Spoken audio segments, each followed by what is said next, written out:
बड़ी खबर आपको बता दें, भारत अमेरिका के बीच ट्रेड डील से जुड़ी बड़ी खबर है। ट्रेड डील को लेकर अमेरिका से हुई विदेश मंत्री की बात। मार्को रूबियो और एस जयशंकर के बीच फोन पर यह बातचीत हुई है। ट्रेड, रक्षा, ऊर्जा समेत कई अहम बिंदुओं पर चर्चा हुई है। महत्वपूर्ण खनिजों, परमाणु सहयोग पर भी बात हुई है। दोनों के बीच में अगले महीने दोनों विदेश मंत्री की मुलाकात भी संभव है। पूरा का पूरा जो इंटेलिजेंस गैदरिंग एपरेटस है ना वॉशिंगटन डीसी का पूरा एक फॉरेन पॉलिसी का जो स्ट्रक्चर है उसको ट्रंप ने तोड़ दिया। ट्रंप चाह रहा था कि कुछ ऐसा करे आते ही कि सारे कैमरा इसके ऊपर फोकस हो जाएं। 50-100 कैमरा इसके ऊपर, ट्रंप आ रहा है, ट्रंप ने ये कर दिया, ट्रंप ने पहले दिन धमाका मार दिया, पहले दिन ही छक्का मार दिया। ये सारी की सारी चीजें ट्रंप करना चाह रहा था। What do you make of that John साहब, ये जो इंडिया के, और दूसरी बात है इन सफीर के आने से आपको लगता है कि ताल्लुकात इंडिया और अमेरिका के बेहतर होंगे? साथियों, जो उनकी बयानबाजी आनी शुरू हुई है ये बिल्कुल विपरीत है जो डोनाल्ड ट्रंप की बयानबाजी हम लोगों को सुनने को मिलती थी या हाल तक मिल रही है। फॉरेन पॉलिसी बड़ी बोरिंग है, लेकिन उसी बोरियत में सक्सेस है फॉरेन पॉलिसी का। Foreign policy does not mean that you go on the world stage and से कि आज के बाद मैं सारे देशों पर टैरिफ लगा रहा हूं। ऐसे होता नहीं है। All these things backfire. और उन दिनों आपको याद होगा कि ताल्लुकात इतने अच्छे नहीं चल रहे थे भारत और अमेरिका के। एक टग ऑफ वॉर चल रहा था और वो सीज फायर का भी एक स्टेटमेंट था ट्रंप का जो भारत ने नेगेट किया, और फिर टैरिफ के ऊपर बातचीत चल रही थी। ट्रेड एग्रीमेंट साइन नहीं हो रहा था। कहा कि real friends can disagree but ये आगे जाकर अपने डिफरेंसेस को रिजॉल्व कर सकते हैं। ट्रेड डील के लिए यह भी कहा कि इंडिया एक इतना बड़ा नेशन है, इतना डाइवर्स नेशन है, इस बारे हो सकता है कोई बॉटल नेक्स आ रहे हो। अमेरिका के नए एम्बेसडर के स्टेटमेंट ने इंडिया यूएस रिलेशन में एक नया जोश भर दिया है। उन्होंने क्लियर कर दिया है कि आज के वक्त में इंडिया ही अमेरिका का सबसे बड़ा पार्टनर है। रियलिटी तो ये है कि कोई भी लीडर आ जाए वो इंडिया यूएस की बॉन्डिंग को ख़त्म नहीं कर सकता, क्योंकि एशिया में इंडिया एक इंडिस्पेंसेबल प्लेयर है। हमारी मार्केट साइज़ और साउथ एशिया में हमारी डोमिनेंस को यूएस की डीप स्टेट अच्छे से समझती है। इसीलिए इंडिया को पैक्ट सिलिका जैसे फ्रेमवर्क्स में जगह मिल रही है।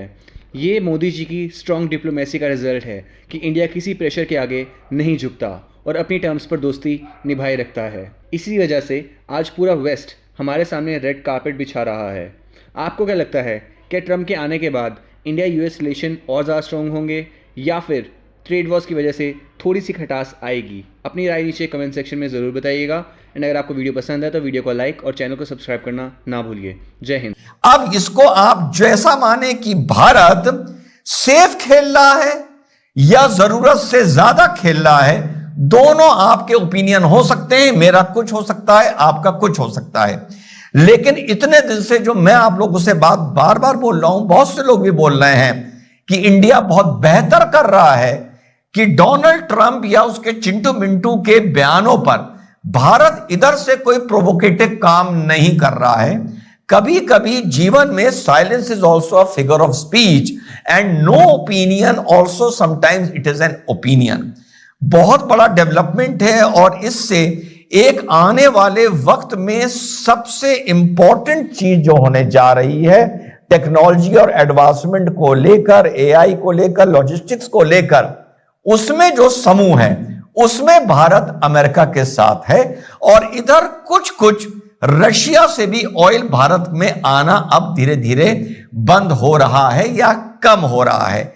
आई फील इंडिया आने वाले 3 महीने में एक बीच का रास्ता निकालेगा और नेक्स्ट ईयर शायद ट्रंप की विजिट भी है इंडिया की, और one fine day everything will look sorted and settled. जो कुछ महीने या कुछ दिन पहले तक बहुत ही डिस्टर्ब्ड लग रही थी, डिस्टर्ब अभी भी है, कंफ्यूजिंग अभी भी है, पर बहुत बड़ा डेवलपमेंट है। लेट अस सी ये धरातल पर कैसा रंग लाता है। कहा कि real friends can disagree but ये आगे जाकर अपने डिफरेंसेस को रिजॉल्व कर सकते हैं।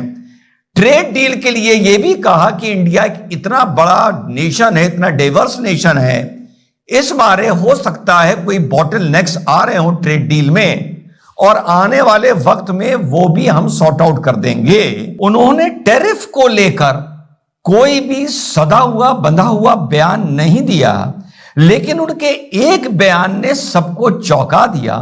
क्योंकि एक महीना पहले एक संगठन, एक समूह खड़ा किया था यूएसए ने, उसमें जब भारत का नाम नहीं था तो इसको एक स्नब माना जा रहा था, या यह माना जा रहा था कि यूएसए ने एक बार फिर से भारत को इग्नोर किया है।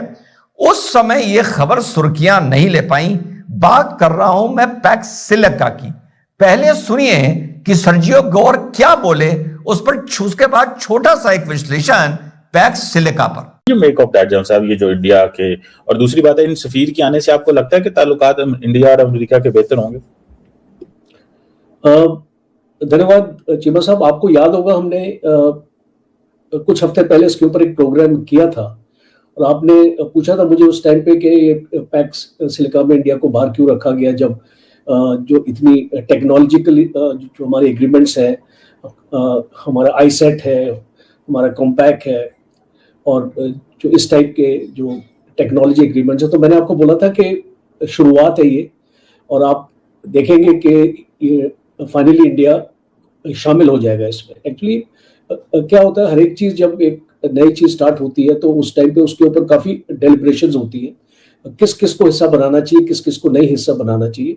और उन दिनों आपको याद होगा कि ताल्लुकात इतने अच्छे नहीं चल रहे थे भारत और अमेरिका के, एक टग ऑफ वॉर चल रहा था और वो सीज फायर का भी एक स्टेटमेंट था ट्रम्प का जो भारत ने नेगेट किया, और फिर टैरिफ के ऊपर बातचीत चल रही थी, ट्रेड एग्रीमेंट साइन नहीं हो रहा था।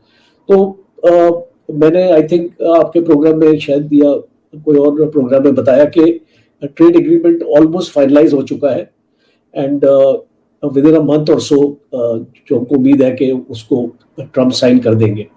और दूसरा ये है कि टैरिफ्स की बात हो रही, देखिए अभी आज ट्रम्प की भी स्टेटमेंट अगर आप देखें ईरान की, अब वो बोलते हैं कि अगर कोई भी मुल्क ट्रेड करेगा ईरान से उसके ऊपर 25% टैरिफ लग जाएंगे। तो ये जो वेपनाइजेशन है ना टैरिफ का, ये खाली एक हद तक चलता है।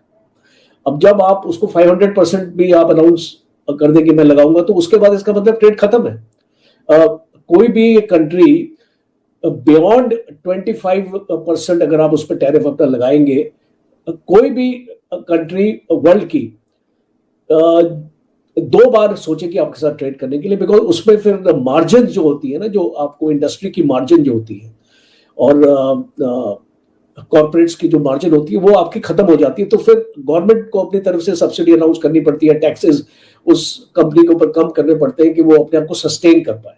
तो मुझे ये जो पैक्स सिलिका का है, ये इसको लग रहा था कि इसको भारत को बाद में इसको लाया जाएगा। और ये जो सर्गी गौर की जो स्टेटमेंट है ये बहुत रेलेवेंट है, बिकॉज कई बार हम सोचते हैं कि ट्रम्प एक भाषा में बात करता है और जो उसके जो एडवाइजर्स है या उसकी जो टीम है वो अलग भाषा में बात करती है।